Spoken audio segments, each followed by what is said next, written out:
O, akam uyda ekanlar. Akam so'rashlikka borsak bo'ladi. Menga qara, rozi bo'l ekanman. Akamni menga qo'yib bering, o'zim rozi qilaman. Akam! Ha tavuk miyala. Yana keldik bular.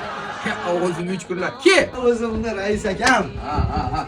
Ishing tushsa laganlikim kelsa, lagan bardor. O'tirib gaplashaylik. O'tirib gaplashaylik. Ro'zamosmisan? Yo'q. Va, ishlam. Aynan akam. Akangni bir cho'yini ichman davrigaman. Ishla. Tez mana bu halvoni. Tegma. Tek o'zim beraman, tegma. Qo'ling to'p. Ha, shunday qarang. Mana. Xo'p. Shu. Nima qilib yursanlar? Gapirchi. Aka? Yomon ichidan pishgan odamsiz-da. Mahalladagi ayollardan eshitdik. Vakolat katta ekansiz-da, ha, rais bu? Akamni uylantirmoqchimiz. O, Naim akani qizi ajrashib ketdi. Akamning sevgilisi. Akam uylanaman deb turib olgan. Sizda ajrashib kelgan beva ayollarning uyiga tintik taqalatmasdan kirib olish vakolatiga egansiz-ku. Rostdan bitib ish taqlatmay kira olasizmi?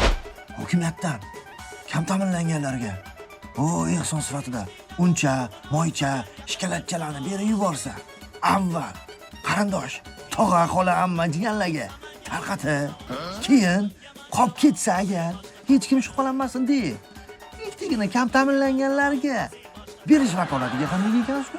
Biz borib bo'ylalardan borib tayoq jib keldik. Bir hadishga qiling-ey. Yana eshitdik. Ana mahalladagi tadbirkor boy akalar 50 kiloli qo'chqorlarni so'yib, olib kelib, rais bu kam ta'minlanganlarning ro'yxatini bering, bir ehson qilaylik deganda. Hamma yaqin qarindoshlarning ro'yxatini berish vakolatiga ham ega ekansiz-ku.